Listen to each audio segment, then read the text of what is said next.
Reforma de la Iglesia. Estamos viendo los ministros de la Reforma, su carácter.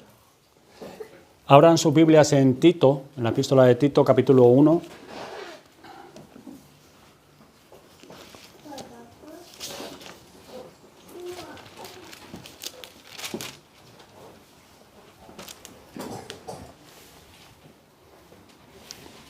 Versículo 5 al 8. Dice así la palabra de Dios. Por esta causa te dejé en Creta para que corrigieses lo deficiente y establecieses ancianos en cada ciudad, así como yo te mandé. El que fuere irreprensible, marido de una sola mujer, y tenga hijos creyentes que no estén acusados de disolución ni de rebeldía, porque es necesario que el obispo sea irreprensible como administrador de Dios, no soberbio, no iracundo, no dado al vino, no pendenciero, no codicioso de ganancias deshonestas, sino hospedador, amante de lo bueno, sobrio, justo, santo, dueño de sí mismo. Hoy vamos a considerar esta característica. Dueño de sí mismo.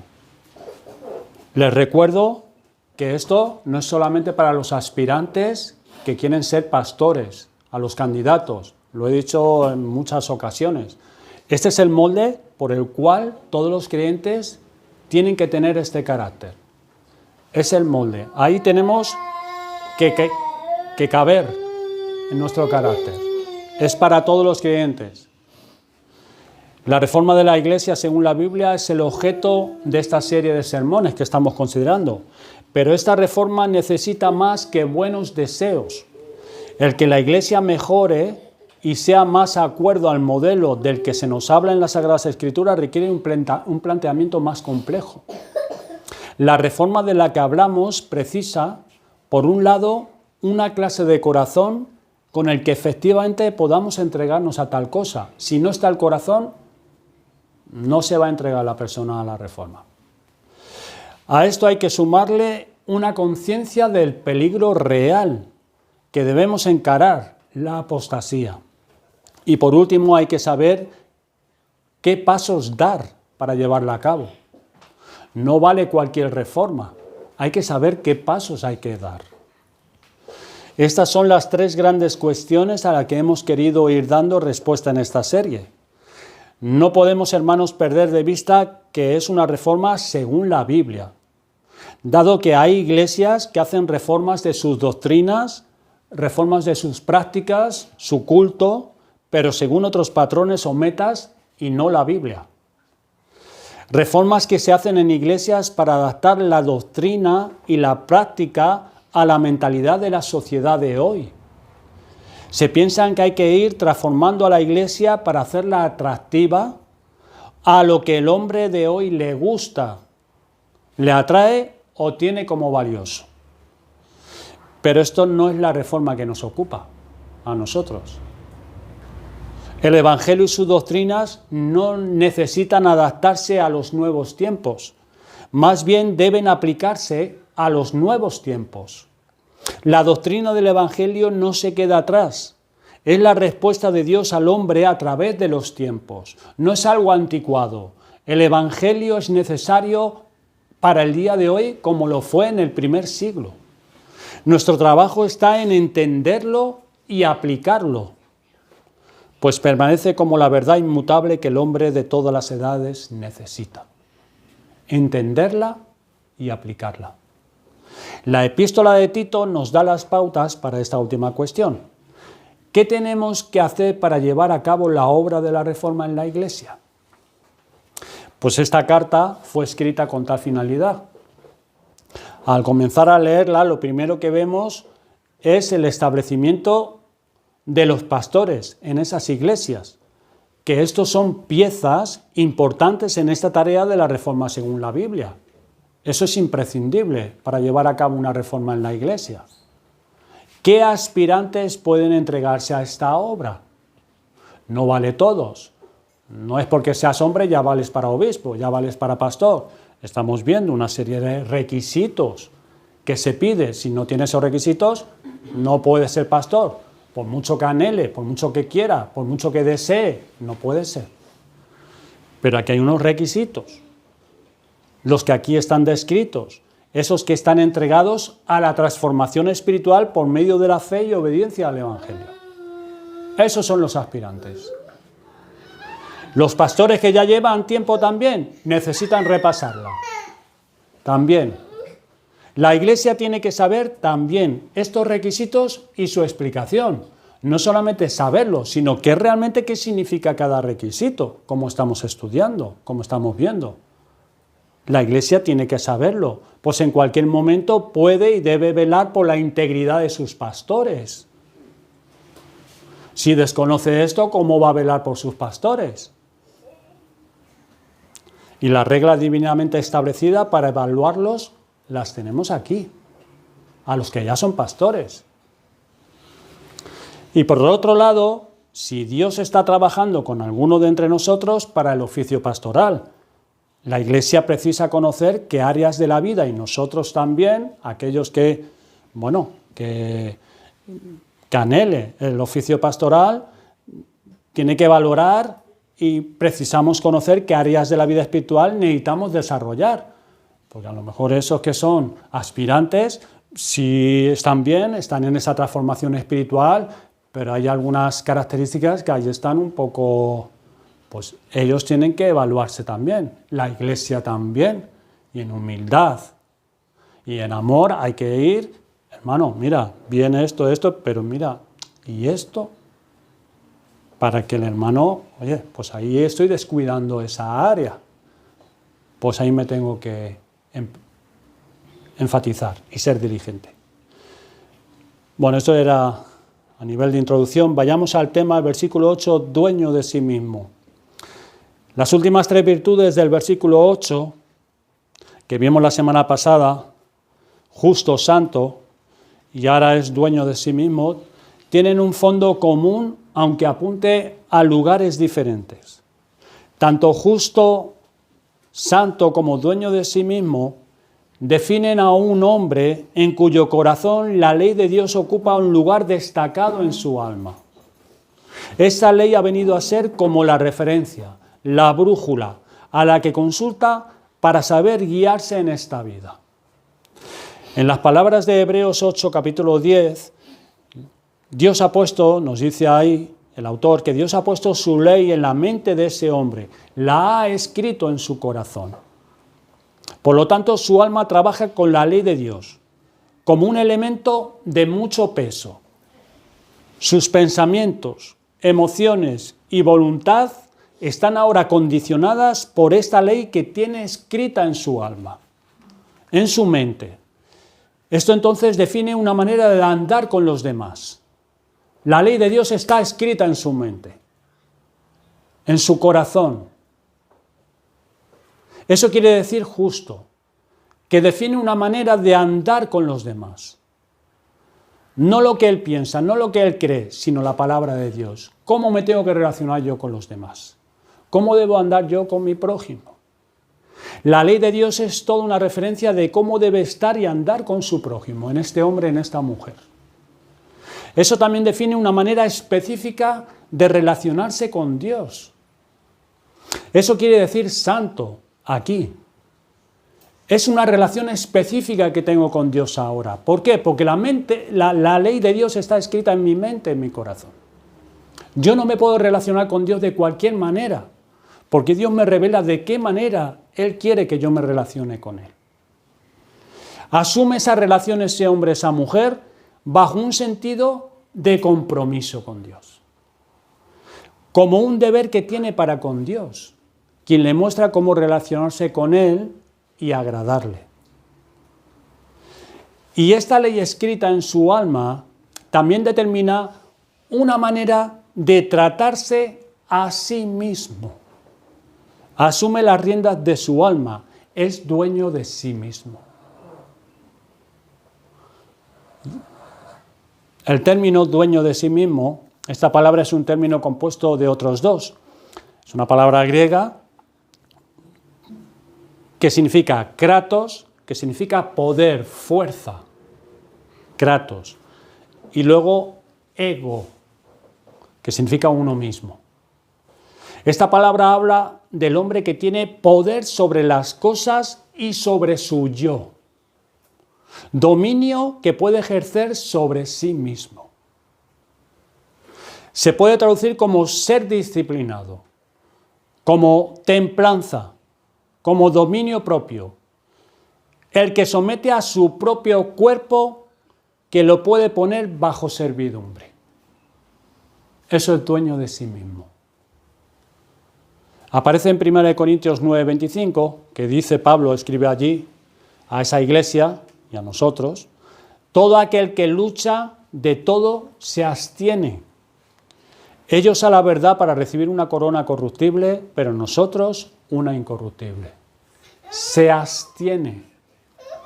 Término con el que explica lo que hace el corredor que quiere aspirar al premio en la carrera. Se domina en todas las cosas de su vida para poder estar en la mejor condición de correr, porque su objetivo, su propósito es ganar la carrera. No es quedar el segundo, no es quedar el tercero, no es llegar a la meta, como muchos dicen. Bueno, yo por lo menos que llegue a la meta. No, el corredor es ganar, el primero. Por eso se abstiene de todo lo que le puede perjudicar para ganar el premio. Pues es esta la manera en la que el apóstol Pablo corre su carrera, que nos dice más adelante en el versículo 26-27. Así que yo de esta manera corro. No como a la aventura, de esta manera peleo, no como quien golpea el aire, sino que golpeo mi cuerpo y lo pongo en servidumbre. No sea que habiendo sido heraldo para otros, yo mismo venga a ser eliminado. Aquí hay algunos que cogen este versículo y dicen que tú puedes estar predicando y puedes estar enseñando y si no te cuidas al final pierdes tu salvación. No está hablando nada de eso, en el contexto no. No, porque si el Señor te ha salvado y has sido justificado y eres una nueva criatura, si no andas bien el Señor te va a disciplinar, pero no vas a poder perder la salvación. El Señor te llevará y te disciplinará y tú vas a seguir y serás renovado a la obediencia. Aquí lo que Pablo está diciendo es que gobierna y somete las apetencias y sus deseos con miras a llegar al fin de la carrera porque él quiere ganar el premio. Ganar el premio, esto es cumplir con lo que se le encargó, lo que Cristo le encargó. Y él tiene esa meta. Y por eso él dice que golpea su cuerpo. No lo golpea literal, quiero decir, pues hay alguno que piensa que se flagelaba a Pablo. No, es espiritual, son sus deseos, sus apetencias. Estamos hablando espiritualmente, no físicamente. Lo encontramos también en Hechos 24-25, dominio propio. Esto es uno de los puntos que abordó el apóstol Pablo con el gobernador Félix cuando tomó el poder y quiso ir a este preso. Pablo le habló del dominio propio, de la justicia. Algo importante aparece en la lista del fruto de carácter también, en ese corazón donde ha venido a morar el Espíritu Santo, en Gálatas 5:23, templanza. Lo encontramos en las listas de virtudes que debe perseguir al cristiano, en 2 de Pedro capítulo 1, versículos 5 y 6, que nos dice: añadid al conocimiento dominio propio. Estamos hablando, hermanos, no de algo que se tiene desde el nacimiento. No es que tú naces con esto, no, sino esa clase de virtud que Dios concede por su gracia, por la cual se ejerce una disciplina adecuada consigo mismo para poder vivir delante de Dios, acorde a su ley y voluntad, y para administrar bien lo que Dios nos ha dado. Eso es el dominio propio. Es una gracia que Dios concede. El cuidado de sí mismo es algo tan importante para Dios y tan destacado en la Biblia que de ninguna manera lo podremos enfatizar lo suficiente. Sin embargo, hoy nos encontramos con algo que se le parece por fuera, pero muy distorsionado. Hoy muchísimos en nuestra sociedad están absorbidos por un marcado cuidado de sí mismo, que quizás en épocas anteriores no era tan extensivo, pero no es el cuidado de sí mismo bíblico que nos enseña el Señor. Se le parece, pero no, es distorsionado. Esta clase de cuidados de sí mismo como fenómeno extendido en nuestra sociedad se dirige hacia el cuerpo de uno. Lo importante, lo trascendente que se ha vuelto hoy el cuerpo, el vestido que debe usarse, el peinado que tiene que lucir, el zacillo que debe ponerse, la delgadez que tiene que conseguir, la musculatura que deben desarrollar, son asuntos que han pasado a un lugar predominante en el cuidado de sí mismo. ¿Cuántas de estas cosas han venido a ser luchas en casa? Con ese joven que necesita lucir ciertas ropas, o tener una figura, o conseguir unos músculos, o tener cierto corte de pelo. Y también para los adultos, esto se convierte en una verdadera obsesión. El gimnasio, el salón de belleza, la peluquería, la perfumería, las cremas para no envejecer, los remedios de conservar la figura, la ropa sensual que está de moda para lucir su cuerpo. Esto es un cuidado de sí mismo, pero muy diferente al que tanto enfatiza la Biblia. El cuidado por el que se lucha en nuestra sociedad se basa en una visión materialista del hombre. Todo el centro es el hombre y se reduce a su cuerpo. ¿Qué de problemas y situaciones tensas provoca esos cuidados excesivos?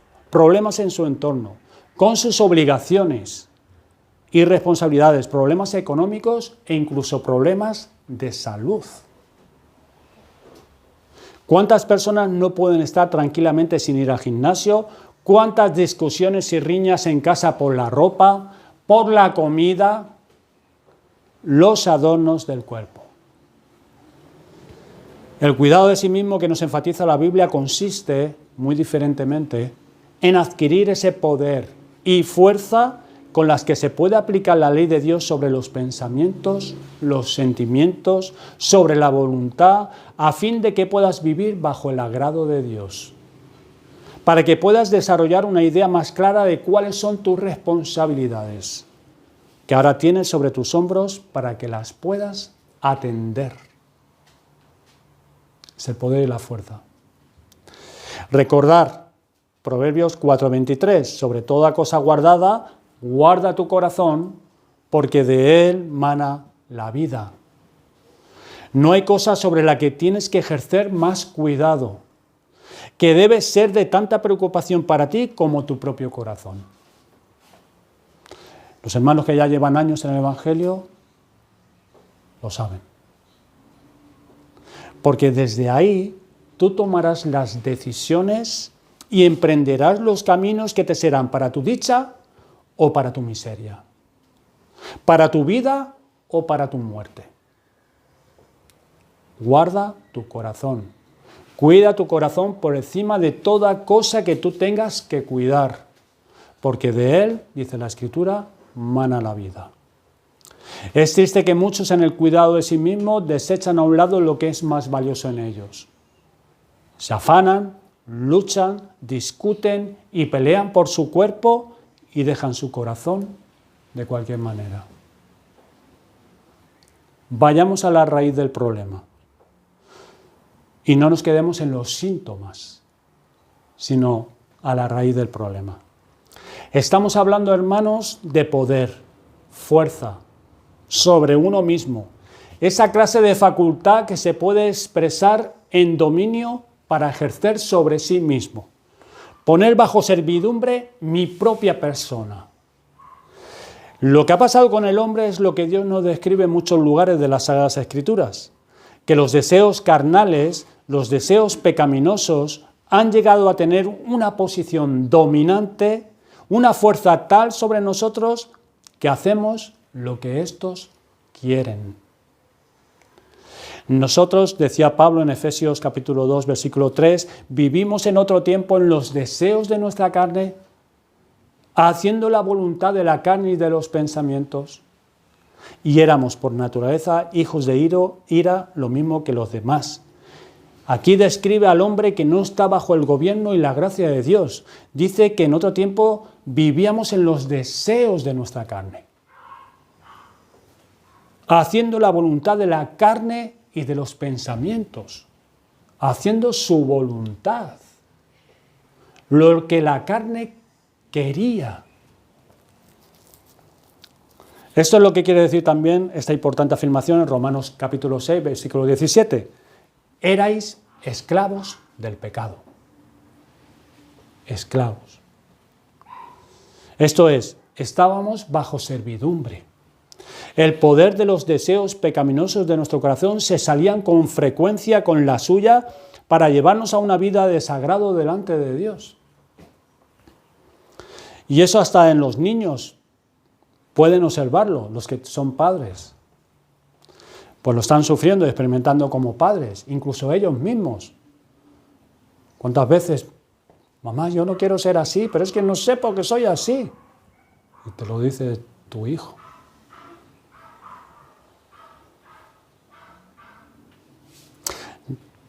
Ya ustedes también pueden experimentar la esclavitud de esos deseos carnales, pecaminosos. Y esto es lo que está trayendo muchas veces problemas a nuestra vida también.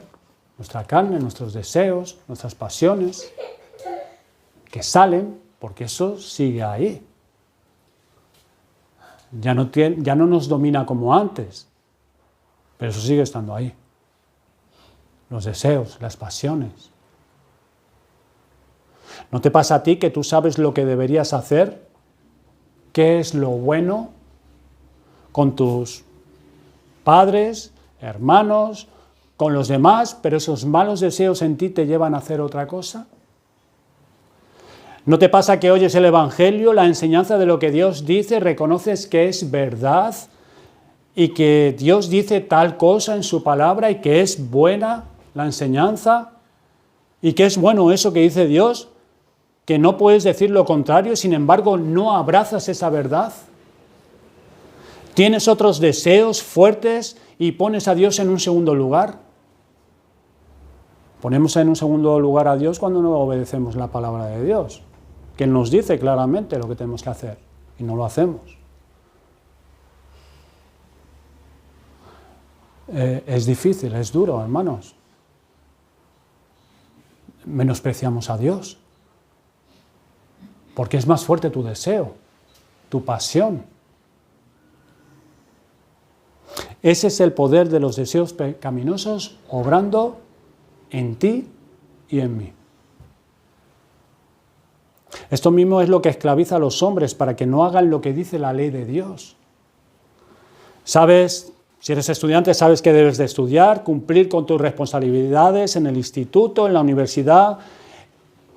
Si eres adulto, estás trabajando en cómo tienes que conducirte en tu trabajo, en tu casa.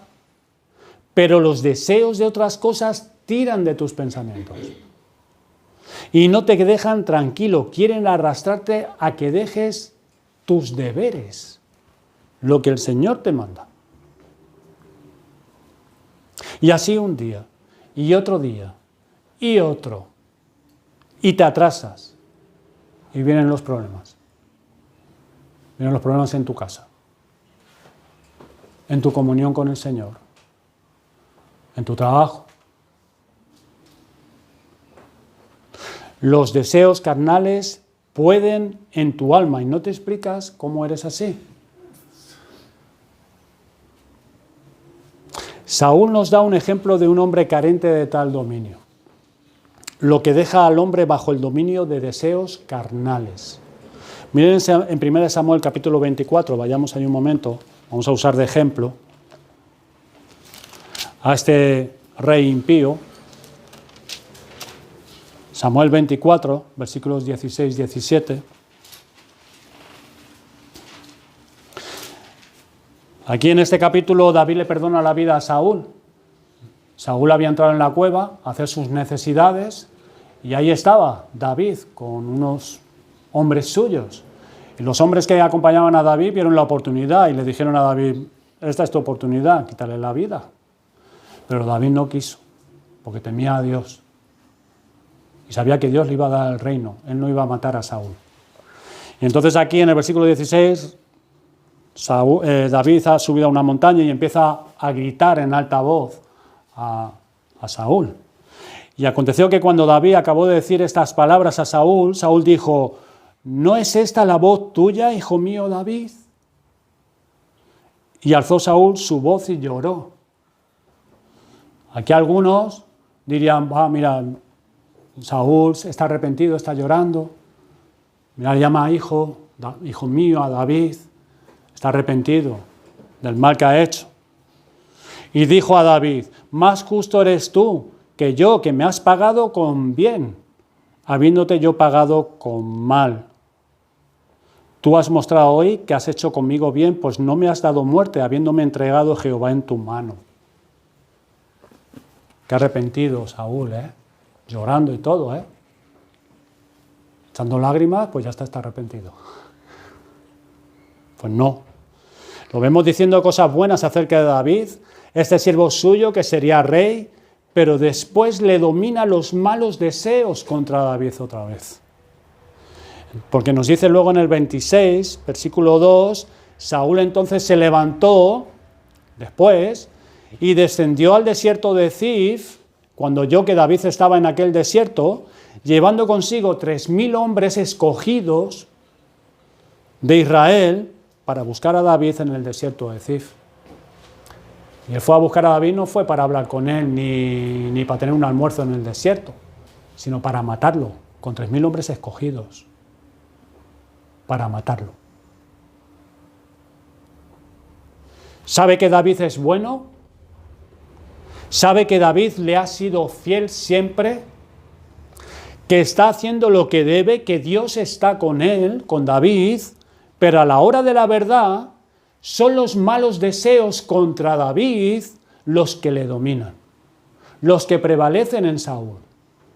Por eso buscó unir otra vez para hacer cosas malas contra él, para matarlo, para matar a David. Podría tener buenas ideas y entender a veces, pero eran los malos deseos los que podían en su vida porque le dominaban.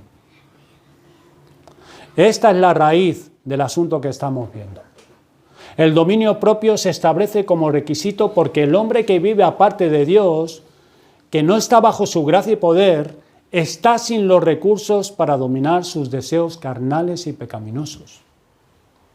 Si Dios no gobierna en nuestra vida, nosotros no podemos gobernar sobre nuestro corazón, porque es más fuerte que nosotros.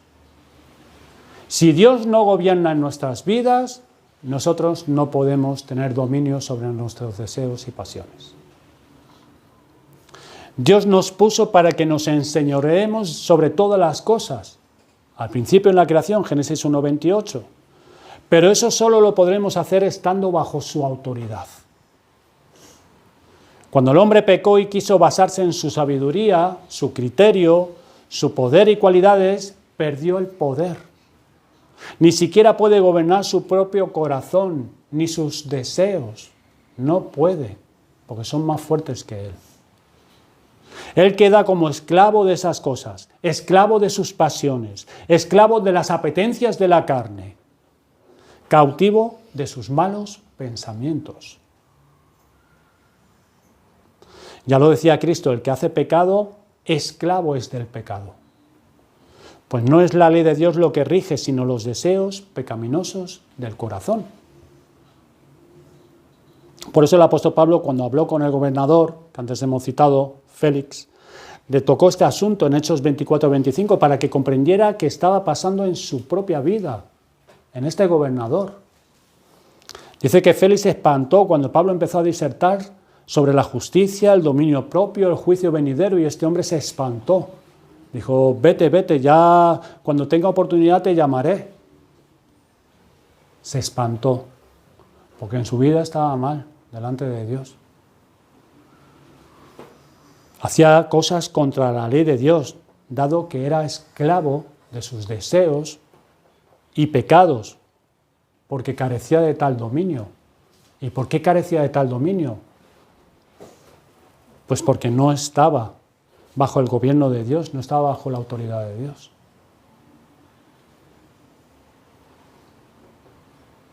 Era un hombre que necesitaba oír el Evangelio y saber de Cristo, lo cual nos lleva a nuestro tercer punto y último. el requisito del dominio propio restaurado por el Evangelio. El Señor Jesucristo por el Evangelio nos restaura en la posición correcta con Dios, nos reconcilia con Él. Dice en Tito capítulo 3, versículo 4 y 5, pero cuando se manifestó la bondad de Dios nuestro Salvador y su amor para con los hombres, nos salvó. No por obras de justicia que nosotros hubiéramos hecho, sino por su misericordia. Por eso nos salvó, por su misericordia. No por nada bueno que hubiéramos hecho, o llorar, leer la Biblia, volvernos a Él, buscar, tener alguna inquietud. No, por su misericordia. Cuando se manifestó la bondad de Dios, nuestro Salvador, vivíamos como los demás. Éramos hijos de ira, pero se manifestó la bondad de Dios cuando Él nos llamó por el Evangelio. En un momento de nuestras vidas, que estábamos ocupados en nuestras cosas, viviendo en los deseos de nuestra carne. Algunos de nosotros pensando que éramos creyentes en una iglesia. Y el Señor nos salvó. A otros fuera de la iglesia. Pero ahí se manifestó la bondad del Señor, por su misericordia, no por ninguna obra de justicia que nosotros hubiéramos hecho, sino por su misericordia, por el lavamiento de la regeneración y la renovación en el Espíritu Santo. Ahora ese hombre, esa mujer, estando bajo el amparo de este amor divino que se nos da por el Evangelio, está asistido por el poder y la guía de Dios. Pero hay que estar bajo ese amor divino. Así es como puede empezar a gobernar su alma para conducirse según la ley de Dios. Ese poder de Dios en nuestra alma nos libera del poder de esos deseos pecaminosos, según nos dice Romanos capítulo 6, versículos 17 y 18.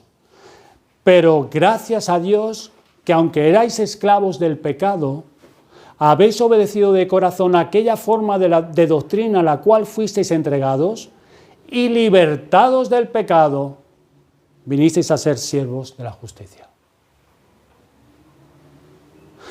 ¿Y qué clase, hermanos, de poder es ese que Dios nos da por el Evangelio? Que puede vencer los deseos pecaminosos que dominaban en otros tiempos sobre nuestra vida. ¿Qué es ese poder? ¿Qué clase de poder es ese? El poder que da el amor a Dios. El poder que da el amor al prójimo. Es el poder que viene del temor de Dios. Este tiene la suficiente fuerza para ir frenando esos deseos carnales y pecaminosos que antes dominaban. El amor a Dios. El amor a mi prójimo. El amor a la iglesia. Personas pendientes de sus cuerpos antes mencionadas no saben lo que es el amor a Dios. Son ajenos a esto y ajenos al amor al prójimo. Poco le importa a Dios y el hombre. Esto deja libres sus deseos pecaminosos, quedan sin apenas frenos, están casi libres para hacer todo lo que desean. Porque no aman a Dios. Recuerden a José, Génesis 39, versículos 8 al 9. Aquella, la señora de la casa, excitaba sus deseos pecaminosos cada día en este hombre. Cada día. Pero él pudo desechar esas provocaciones, no rendirse a esos deseos por amor a Dios. Por el amor a Dios que había en su corazón. Miren sus palabras. Y él no quiso. Y dijo a la mujer de su amo: he aquí que mi señor no se preocupa conmigo de lo que hay en casa. Y ha puesto en mi mano todo lo que tiene. No hay otro mayor que yo en esta casa y ninguna cosa me ha reservado sino a ti, por cuanto eres su mujer.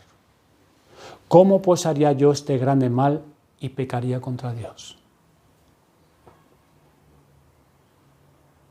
Ese amor a Dios le llevaba a negarse a violar sus mandamientos y la voluntad de Dios. El amor a Dios.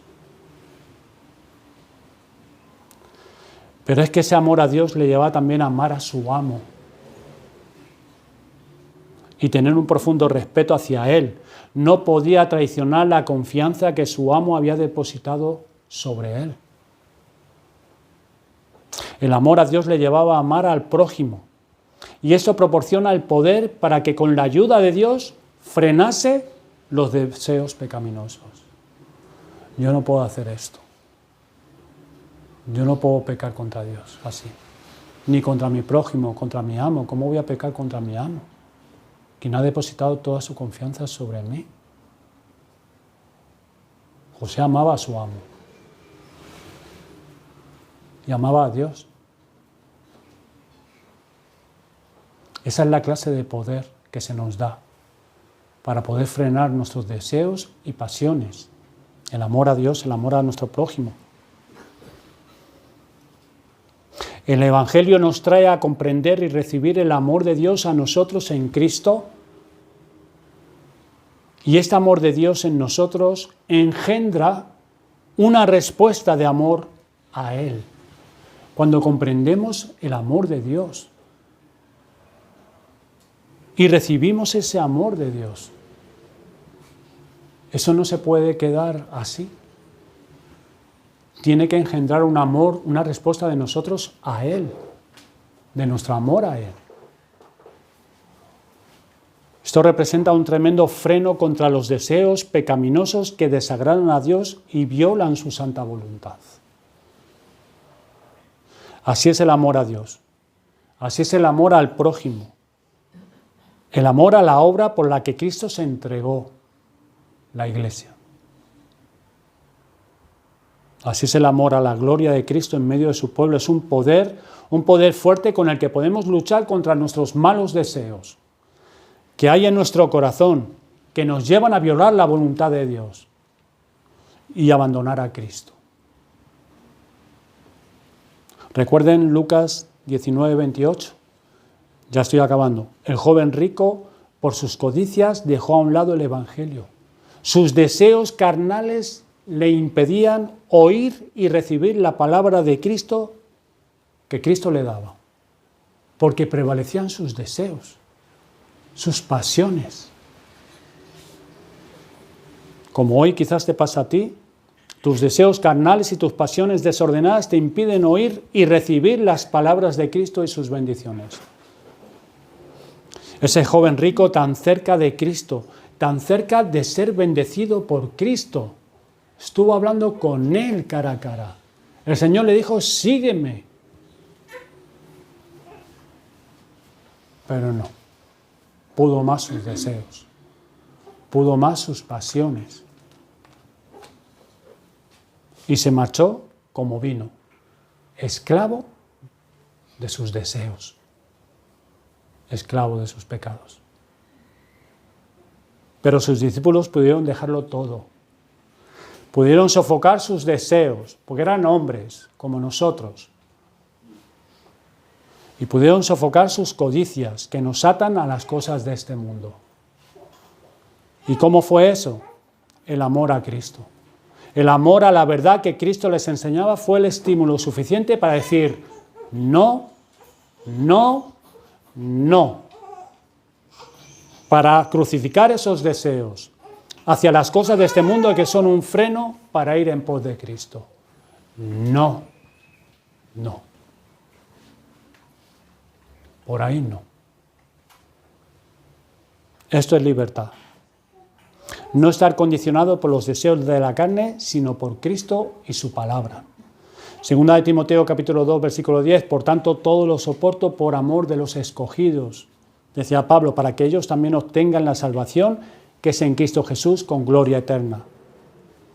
Cómo el amor a la iglesia que florecía en el corazón de Pablo le llevaba a soportar muchas cosas adversas. A que Pablo no se dejase llevar por los malos deseos de venganza, por ejemplo, con todo lo que le hicieron muchas veces. Incluso creyentes, falsos hermanos, nos dicen, muchos de ellos. Lo golpearon varias veces, con varas, con piedras, con el látigo,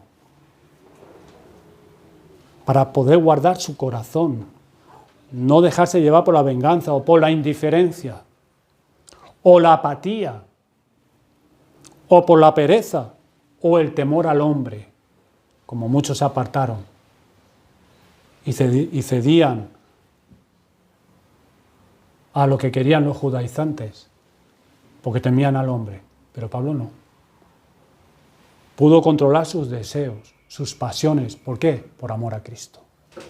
Por amor a los escogidos. Por eso Pablo soportó todo eso.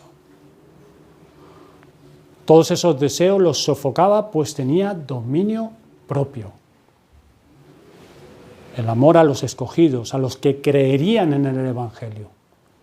Esto le llevaba a prepararse y esforzarse en el campo del evangelismo, combatiendo con su carne y contra el viejo hombre. Pues bien, aquellos que aspiran al oficio pastoral y aquellos que están en este oficio deben ser esa clase de creyentes que reciben y meditan el Evangelio de tal forma que el amor de Dios se está derramando en ellos. Amor que les debe de llevar a tener dominio sobre sí mismo para cuidar su corazón sobre todas las cosas. Cuidar su tiempo para prepararse. Cuidar su comunión con Dios y cuidar la lectura y el estudio de la palabra. Por amor a Cristo. Por amor a la Iglesia. Por amor a su prójimo. Por amor a los escogidos. Como dice Pablo a Timoteo, 1 Timoteo 4:16, ten cuidado de ti mismo. Ten cuidado de ti mismo. Pues el amor a Dios y a la verdad, el amor al reino de Dios y a los hombres, les lleva a controlar sus deseos para cuidarse, para desarrollar las gracias y alejarse de todo aquello que le perjudica, con tal de obtener el premio.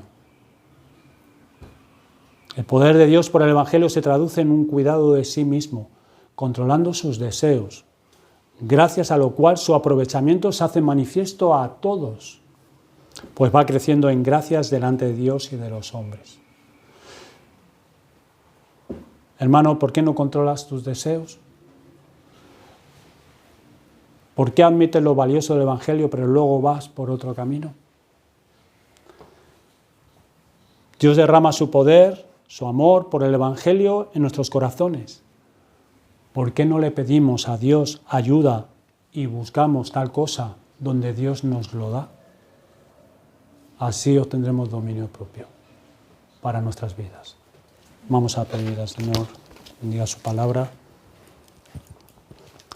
Padre, Señor,